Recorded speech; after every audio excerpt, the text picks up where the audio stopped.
Hello guys, दर्शन नमस्ते अनि सबैजनालाई स्वागत छ मेरो फेरि पनि न्यू डे न्यू ब्लगमा। अनि तपाईहरु पनि सन्चै आरामै स्वस्थ व्यस्त मस्त हुनुहुन्छ होला। अनि सबैजनालाई गुड मर्निङ। अहिले चाहिँ बिहानको 10 बजेको छ अनि तपाईहरु सन्चै आरामै हुनुहुन्छ होला भन्ने आशा राख्दै म पनि सन्चै आरामै छु साथीहरु। म चाहिँ आज गाउँ आए म चाहिँ आज ब्लग बनाम कि भनेर सोचेको। अनि यो चाहिँ हेर्नु सक्नु दामी निम्बुको बोट। म चाहिँ खानासाना पकाएर आमाले खानासाना पकाएर अब चाहिँ कपडा सपडा धोएर यतातिर चाहिँ कपडाहरू धोएर सुकाइसकेको छु मैले चाहिँ। अनि यहाँ चाहिँ हाम्रो बाख्रा खोर, त्यसपछि पछाडि चाहिँ चल्ला खोर पनि छ। कुखुरा खोल चल्ला भन्ने के भन्ने हो। अनि यो चाहिँ हाम्रो घर। अनि यो चाहिँ हाम्रो कस्तो दामी राम्रो निम्बु क्या दामी फुलेको छ हो साथीहरु। निम्बुहरु कस्तो लागेको छ, एकदम धेरै फल्छ। यसमा कमसेकम 15-20 डोगा त निम्बु नै फल्छ। त्यो यस्तो ठुलो हुन्छ, एकदम रस चुप बनाउने एकदम राम्रो हुन्छ। अनि म चाहिँ आज केही ब्लग बनाम भनेर सोचिरहेको थिएँ। ब्लगमा चाहिँ आज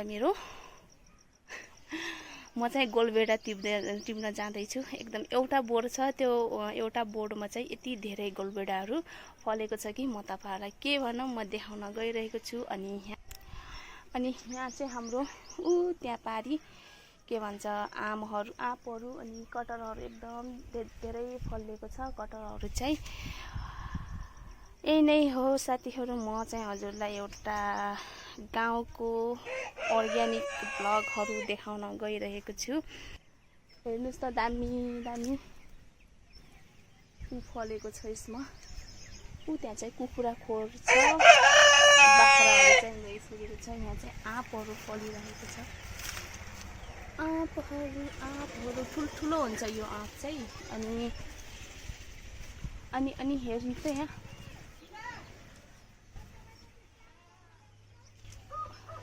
अनि यहाँ चाहिँ हाम्रो हेर्नुस् त साथीहरु कति धेरै कटहरहरू फलेको छ। कटहरहरू कति राम्रो छ। कटहरहरू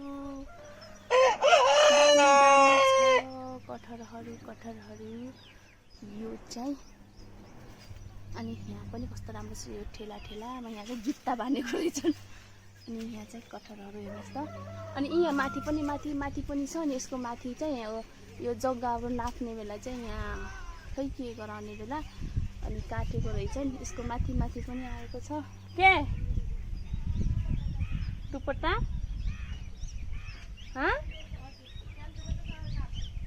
खै सानो दुपट्टा उति त थियो ए।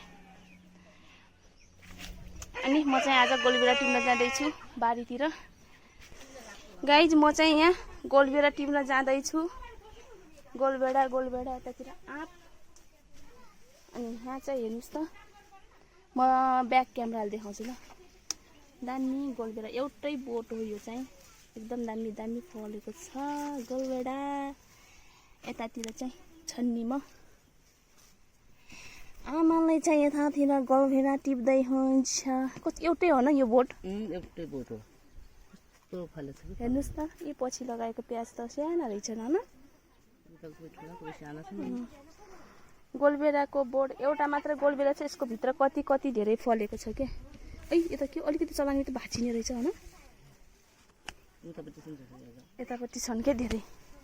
हेर्नुस् त गाइस, एउटा गोलबेडाको बोटमा यति धेरै फल्दो रहेछ। तल पनि कति धेरै छन् के।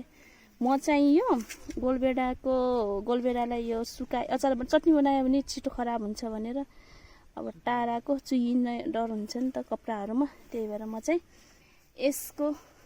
यसलाई सुकाएर लग्दैछु। दामी कस्तो मिठो हुन्छ यसको चटनी। तिखर टमाटर हो कि हैन? टमाटर त यहाँ छ।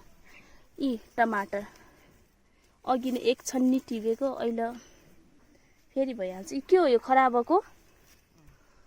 3टा टमाटरको बोट छ। सस्तै कति महिना भइसक्यो टिप्दै खाँदै गरेको।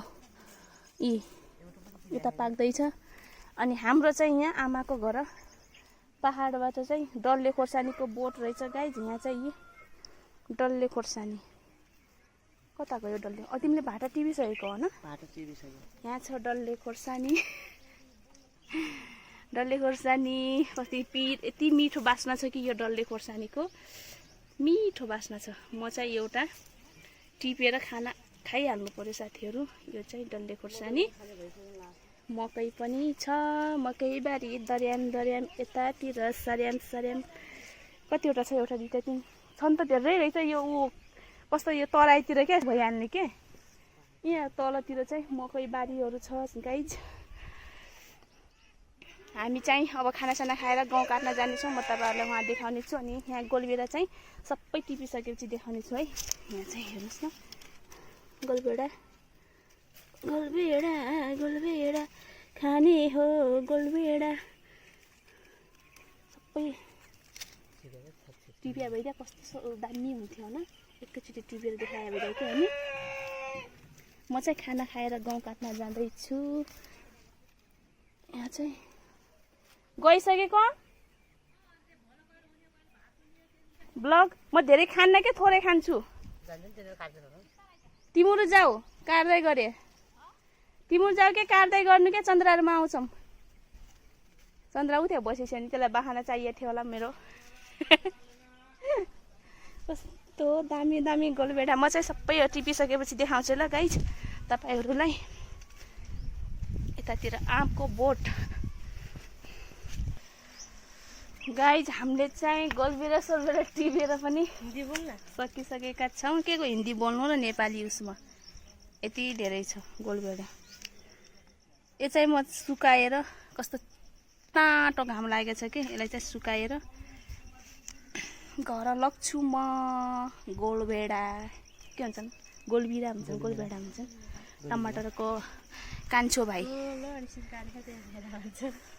टमाटरको कान्छो भाइ गोलभेडा खाने हो। रुख टमाटर यसलाई चाहिँ यसरी काट्नुपर्छ सुबोमा यसरी काट्ने। अनि पछि फेरि टमाटरहरू महँगो भयो बेला के गरे टमाटरहरू महँगो भयो बेला भिजाउने। अनि पछि चटनी पिस्ने अनि सब्जीमा हालेर मिठो हुन्छ नि खट्टो खट्टो हुन्छ क्या यो वाला चाहिँ।